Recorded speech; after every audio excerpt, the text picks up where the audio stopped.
Good morning guys! So kayo ba ay may mga hairline na scratch sa tangke nyo, sa pairings? Nakahanap ako ng simple at murang solusyon. Itong Blade Scratch Remover. Yan, so para siyang cream. Yan, kuha tayo. Tapos, kung like for example dito, pinairan ko lang yung mga parts na may gas-gas. So, yan, dagdagan pa natin. And dito rin banda sa tangke, ito. May scratch dito, nilagyan ko siya. Hanap pa tayo. Eto, kaso hindi nyo kita sa camera no? Hindi ata kita sa camera guys. Pero may linya dito. Ayan So, lalagyan ko siya. Tapos, antayin lang natin matayo. So, pag tuyo na guys, ibabakot lang natin.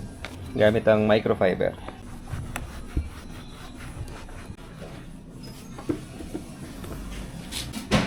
Walang kwenta.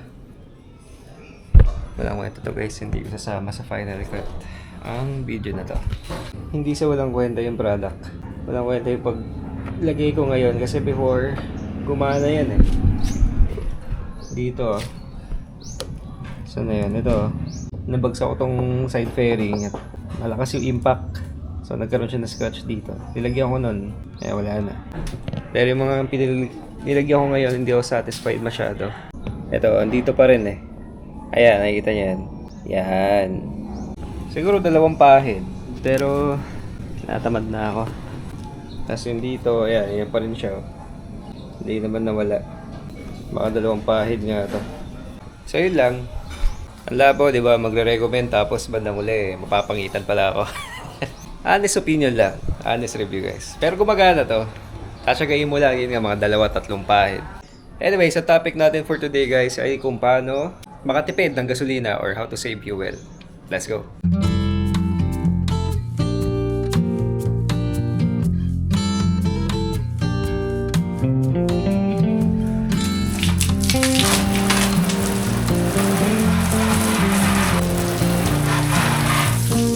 Shoutout pala kay B. Rainy for suggesting this topic. Maraming salamat bro. Okay, so step number 1 or fuel saving tip number 1. Avoid high RPMs. Iwasan nyo guys umangat ng red line or more than half ng max RPM ng makina ninyo, ng motor ninyo. So for example, dito sa GSX natin guys, ang max standard RPM is around 13,000. So try to maintain your RPMs hanggang mga 6,000, 7,000 RPM lang. Iwasan yung lumampas doon. Higher engine speed, higher RPM equals to higher fuel consumption. Okay, next naman guys is to avoid full throttle. Iwasan nyo mag full throttle guys, and hanggat maaari half throttle lang ang pinakasagad nyo. So kapag mas nakabuka ang throttle natin, mas naka-open, mas mataas yung fueling na binabato ng injector sa makina, and mas malakas yun sa gas. So kung ma-maintain natin na half throttle lang tayo or mga 1 port lang, gano'n, mababa yung binabatong fueling ng injector natin at potentially makatipid tayo sa gas. So kailan ba tayo dumidiin sa throttle, no? Kadalasan pagka galing sa stoplight, yung pag-go pa lang, no? Kadalasan doon nagsasagaran nagdidiinan ng throttle So iwasan natin yan guys. Hindi naman natin kailangang pumarangkada ng todo-todo kada go ng stoplight, no?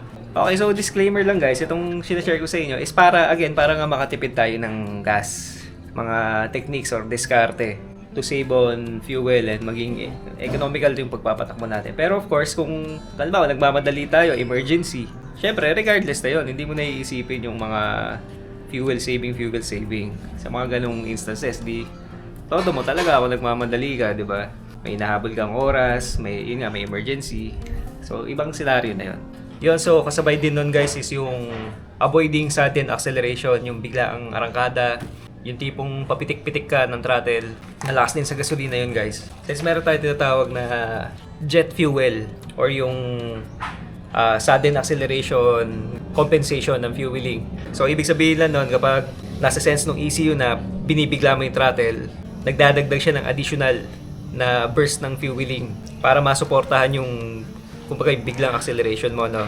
Even sa mga carburetor guys, may ganong setting yung mga carb para hindi ka kapusin sa gas every time na kailangan mong biglayin. So yun nga, kung ganon ka lagi magpatakbo, lagi bumubuga ng extra fuel yung injector mo o kaya yung carburetor mo.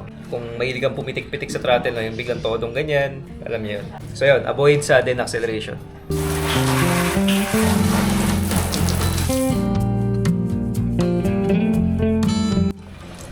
next naman guys is to check your tire pressure. Kapag malambot ang gulong, mas nagkakaroon ng resistance yung tires natin sa kalsada. At mas nagdadagdag to ng effort para sa ating makina para mapagulong siya, mapabante yung motor. At since mas ma-effort siya para sa makina, mas magre-require siya ng more fuel or dagdag gasolina, which will result into bad fuel economy. So meron tayong tinatawag guys na default tire pressure. Makikita natin kadalasan dito sa swing arm. Nandito yung details para dito sa motor na to, sa GSX 150. 29 PSI sa front and even dual riding 29 PSI lang. At sa rear naman 33 PSI. Solo riding tsaka dual riding. Huwag natin babayaan na isang buwan, 2 buwan na tayong hindi nagche-check ng PSI ng gulong, no? Maganda to, dapat every week or every 2 weeks na-check natin siya. And at least i-follow lang natin yung recommended ng manufacturer. So iwasan natin guys na umidle yung motor ng masyadong matagal, no? Halimbawa yung oras sa stoplight ay mga 200 seconds pa naman, ganun, 180 seconds. Might as well na patayin muna natin yung makina. At syempre, kung patay yung makina, hindi ka nagsusunog ng gasolina, di ba? So, it's a good habit to practice, lalo na kung madalas ka dumadaan sa traffic, sa mga stoplight na mahaba yung interval. Patay ka na lang muna ng makina. Kagaya rin ng mga ibang motor, di ba, na Honda Click ata, PCX, mga ganun. Meron silang stop-start system. Kusang namamatay kapag nag-idle na ng medyo matagal. So, yun. Same concept, same idea. Pwede naman natin yung gawing manually. Dito sa motor na to, meron tayong kill switch, di ba? Yan, so ito lang naman papatayin nyo kapag nasa stoplight kayo. Tapos, pag malapit na mag-go, di on nyo lang ulit. Start nyo na. Hindi nyo naman kailangan patayin pa yung susian. So yun, in short guys, mag-manual start-stop tayo sa traffic. Sigurado makakatipid tayo sa gas kung patay ang makina.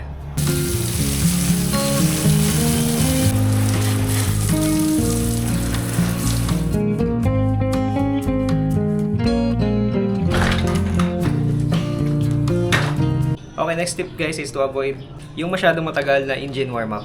Usually sa mga bagong motor ngayon guys, yung mga fuel injected, hindi mo naman kailangan pa warm-upin yan ng sobrang tagal.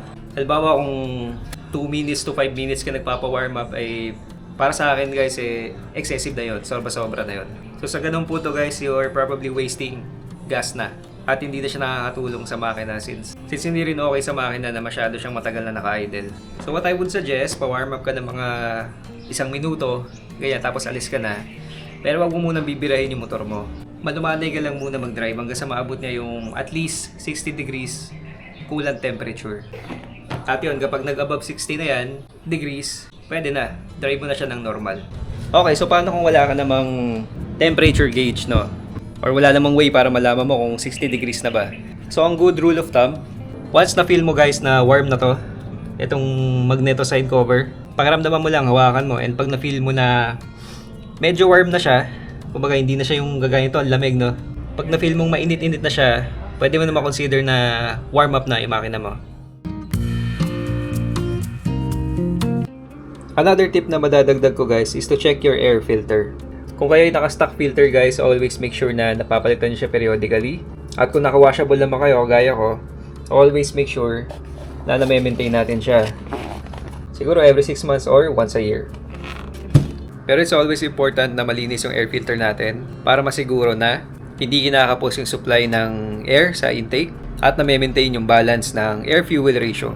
So manonotice nyo yun guys na lumalakas sa gasolina, humihina yung hatak, nagiging rough yung idle kapag marumi ang air filter natin. And also guys, ang ating spark plug.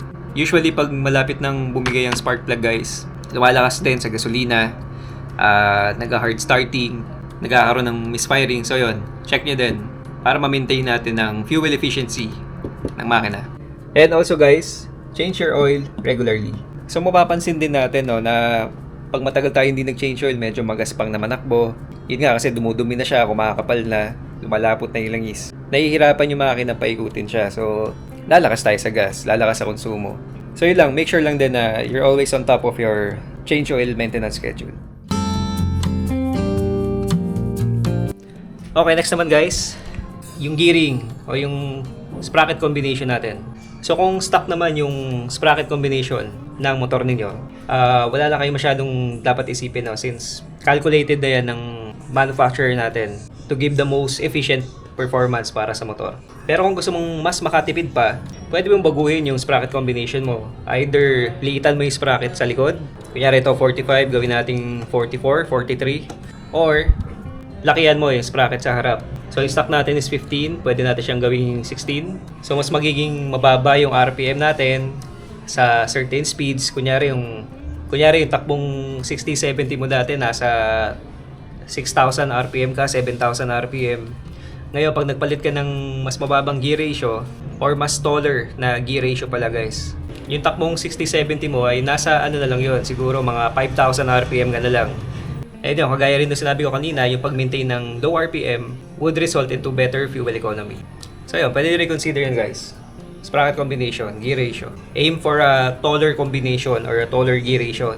Kapag ginawa nyo naman yung other way around guys, yung shorter na gear ratio, kunyari naglaki kayo na sprocket sa likod or nagliit kayo sa harap, mas magiging ma-rev yung makina ninyo. So, that could result into higher fuel consumption. Pero again, depende pa rin sa throttle habits nyo and on how you limit yung engine RPM. And my last tip guys is to avoid performance modifications kagaya ng aftermarket exhaust, high flow air filter, bigger throttle body, bigger injector, ECU. So iwasan nyo lahat yan guys. Huwag kayong magpapakabit nyan. Stay stock. Sabi nga nila stock is good, di ba? And stock is good for a reason. At one of the reasons is to give you better fuel economy. Para mas matipid ka sa gasolina.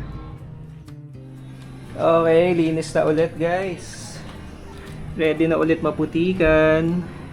Tapos tingnan nyo ang ulap. Nakangiti ang ulap sa akin. May maitim na balak.